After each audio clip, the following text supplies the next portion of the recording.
विद्यार्थियों, आज हम बीकॉम पार्ट सेकंड के EFM paper second banking and financial system के अंतर्गत मुद्रा की प्रकृति, मुद्रा के कार्य के संबंध में विवेचना करेंगे। जैसा कि विद्यार्थियों, मुद्रा के संबंध में बहुत सी विचारधाराएं हैं। विद्यार्थी भी अर्थात प्रत्येक व्यक्ति मुद्रा के बारे में जानना चाहता है कि मुद्रा क्या चीज़ है। मुद्रा के संबंध में अनेक प्रकार की विचारधाराएं, धारणाएं प्रचलित है। एक आम आदमी किस प्रकार से समझे कि मुद्रा क्या है, इस बारे में आज देखिए कि वर्तमान युग में टेक्नोलॉजी और विज्ञान का ये युग है, जिसमें दिन प्रतिदिन टेक्नोलॉजी में परिवर्तन हो रहा है। एक तरफ पॉपुलेशन का प्रेशर बढ़ रहा है, दूसरी तरफ साइंस एंड टेक्नोलॉजी का डेवलपमेंट भी तेज़ी से हो रहा है। ऐसी परिस्थिति में मुद्रा का एक महत्वपूर्ण रोल हो जाता है। अर्थात आज वर्तमान युग में कोई ऐसा क्षेत्र, कोई ऐसी मानवीय क्रिया नहीं है जो मुद्रा के बिना, अर्थात मुद्रा जिसको प्रभावित नहीं करती। प्रोफेसर मार्शल ने तो यहाँ तक कहा है कि मुद्रा वह धुरी है जिसके चारों तरफ समस्त आर्थिक तंत्र चक्कर लगाता है। आज हम सर्वप्रथम मुद्रा क्या है, व्हाट इज मनी, इस संबंध में इसका अर्थ और इसकी कुछ परिभाषाओं को समझना चाहेंगे कि जिससे हमें ये पता लगे कि मुद्रा क्या है। मुद्रा का अर्थ जानने से पूर्व सर्वप्रथम हम मुद्रा के प्रादुर्भाव के बारे में यहाँ पर चर्चा करना जरूरी समझेंगे कि मुद्रा का प्रादुर्भाव कैसे हुआ। मुद्रा के प्रादुर्भाव के संबंध में कई विचारधाराएं प्रचलित है। आदिकाल में मुद्रा का आविष्कार, अर्थात कि मुद्रा जब राज दरबार में कोई व्यक्ति प्रवेश करता था तो ऐसा कौन सा संकेत चिन्ह, ऐसा कौन सा परिचय चिन्ह हो कि जिससे राज दरबार में जिसको प्रवेश दिया जाए। तो ऐसा कोई एक ऐसा संकेत चिन्ह या ऐसी कोई मुद्रा जिसे राज मुद्रा कहा जाता था कि जो भी व्यक्ति राज दरबार में प्रवेश करता था तो सर्वप्रथम उसको इस बात सुनिश्चित की जाती थी, इस बात की जांच की जाती थी कि उसके पास राज मुद्रा या जो संकेत चिन्ह या परिचय चिन्ह है। तो इस प्रकार पुराने ज़माने में राज मुद्रा प्रचलित थी। इसके बारे में एक अलग विचारधारा है कि मुद्रा के संबंध में कि साधारणतः जो अंग्रेजी का मनी शब्द है वो लैटिन भाषा के मोनेटा से बना है। मोनेटा का गोडेज ऑफ जूनो, अर्थात गोडेज ऑफ देवी जूनो के नाम से आपने देखा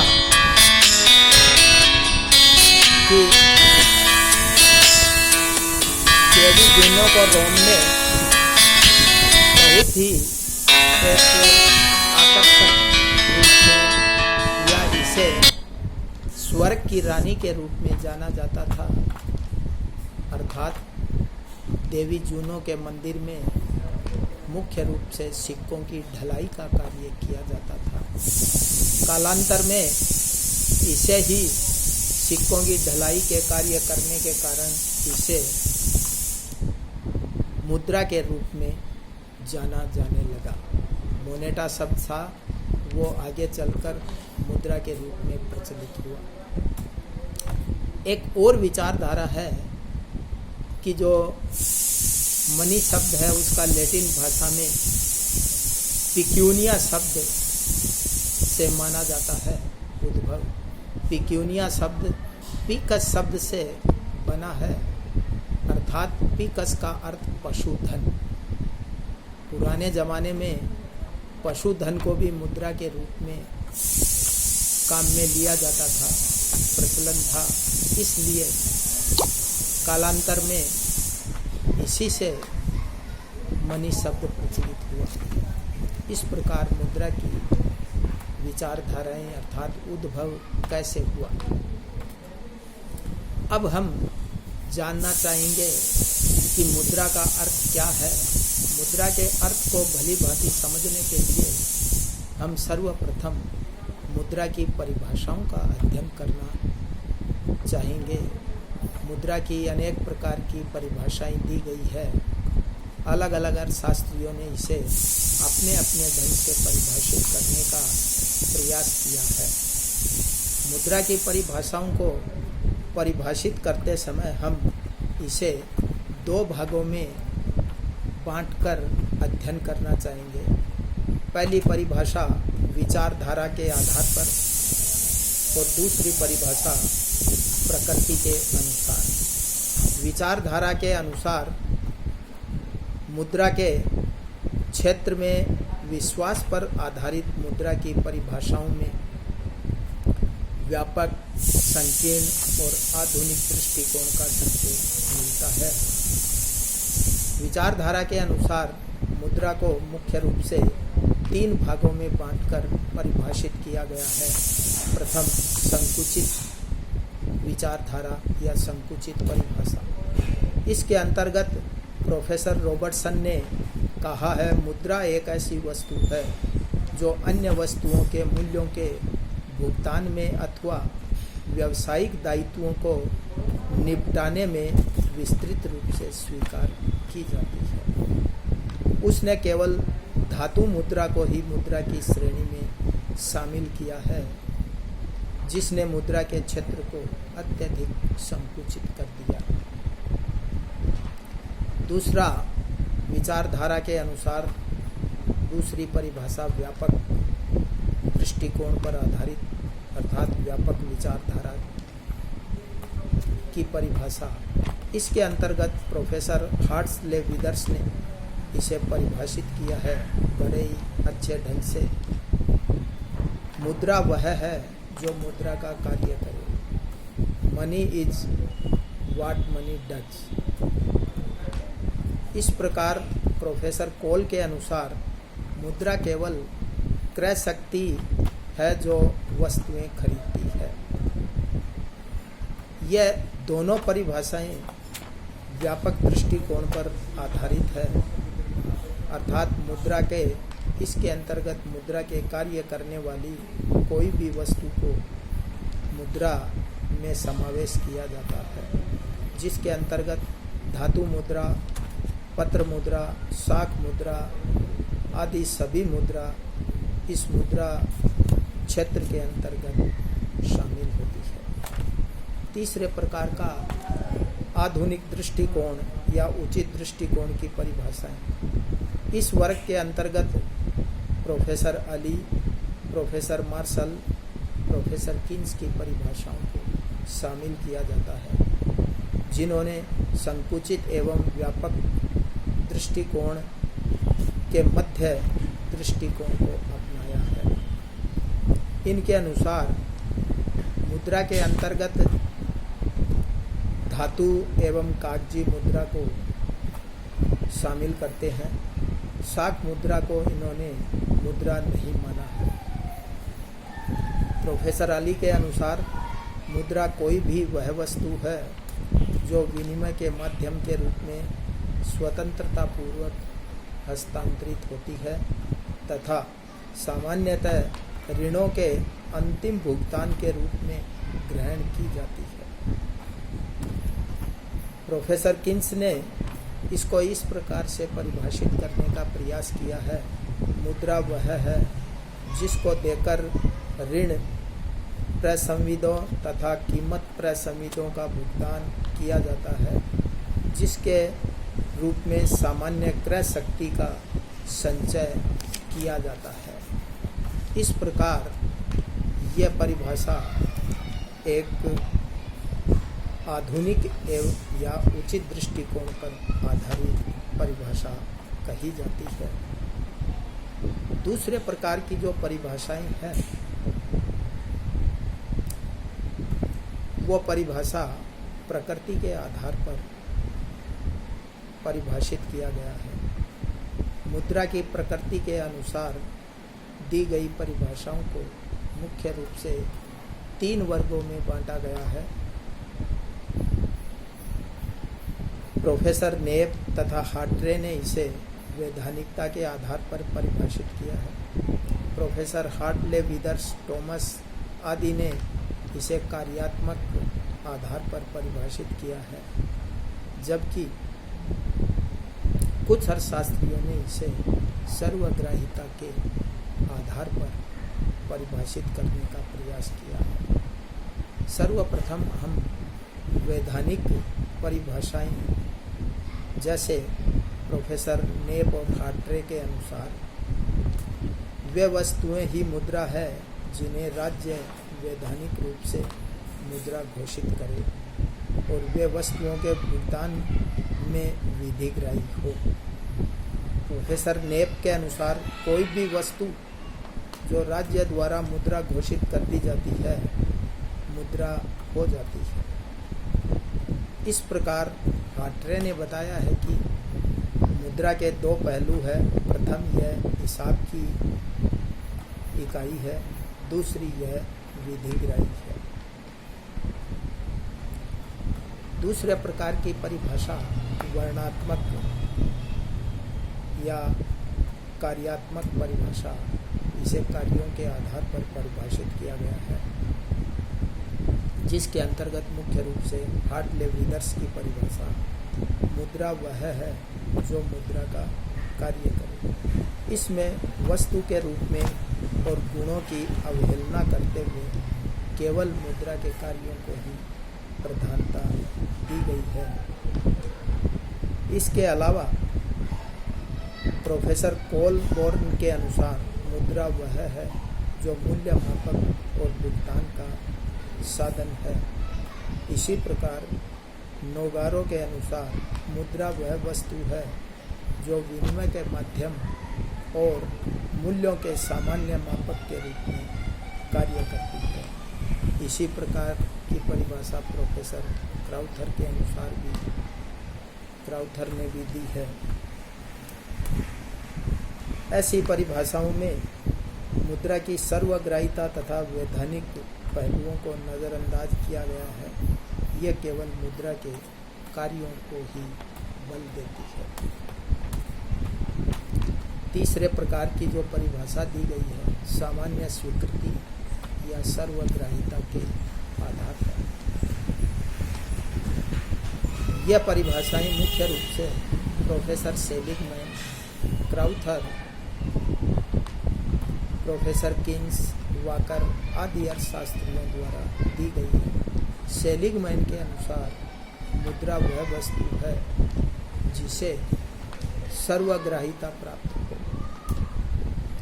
इसी प्रकार क्राउथर के अनुसार कोई भी वस्तु जो विनिमय के साधन के रूप में सामान्यतः स्वीकार की जाती हो और उसी समय मूल्य मापक एवं मूल्य संचय का कार्य करती हो, मुद्रा कहलाती है।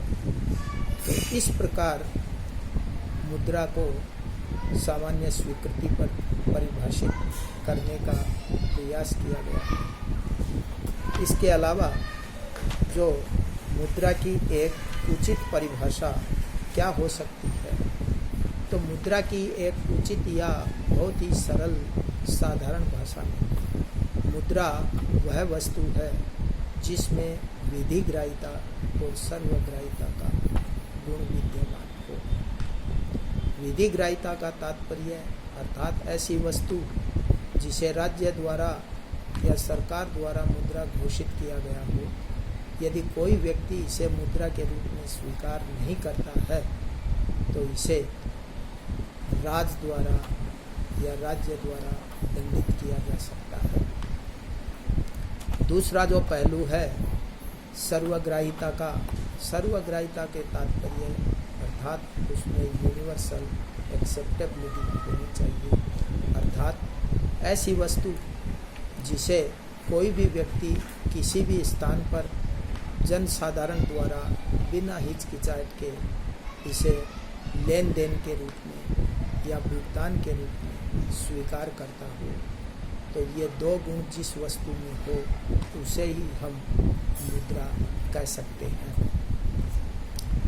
इसके अलावा मुद्रा के संबंध में जब मुद्रा को परिभाषित कर दिया तो मुद्रा के संबंध में कुछ और भी धारणाएं हैं जिससे आम आदमी, खास तौर से विद्यार्थी लोग भ्रमित होते हैं। जैसे मुद्रा एवं चलन में क्या अंतर है, difference between money and currency. इसका अंतर जानने के लिए हमें सर्वप्रथम मुद्रा का अभिप्राय, अर्थात मुद्रा का तात्पर्य उन सब वस्तुओं से है जिन्हें विनिमय के माध्यम, मूल्यों के मापक, ऋणों के भुगतान और संचय के साधन के रूप में वैधानिक एवं विस्तृत एवं सामान्य स्वीकृति प्राप्त हो, अर्थात ऐसी वस्तु जिसमें विधिग्राहिता, सर्वग्राहिता का गुण हो और जो मुद्रा का कार्य करने वाली हो, उसे मुद्रा कहा जाता है। इसके अंतर्गत खास तौर से धातु मुद्रा अर्थात धातु के सिक्के, पत्र मुद्रा के साथ साथ साख पत्रों को भी शामिल किया जाता है, क्योंकि आधुनिक अर्थशास्त्री साख पत्रों को भी मुद्रा मानने के पक्ष में सहमत हो जाते हैं। जबकि इसका दूसरा पहलू है चलन, करेंसी। चलन का अभिप्राय उन वस्तुओं से है जो किसी देश में मौद्रिक लेन देनों को निपटाने के रूप में सामान्य रूप से प्रचलन में है। इसके अंतर्गत केवल विधिग्राही मुद्रा, धातु के सिक्के, पत्र मुद्रा को ही शामिल करते हैं। स्पष्ट है साख पत्रों के चलन में शामिल नहीं किया जा सकता क्योंकि न तो इनमें विधिग्राही है और न ही इनमें सर्वग्राहिता का गुण है।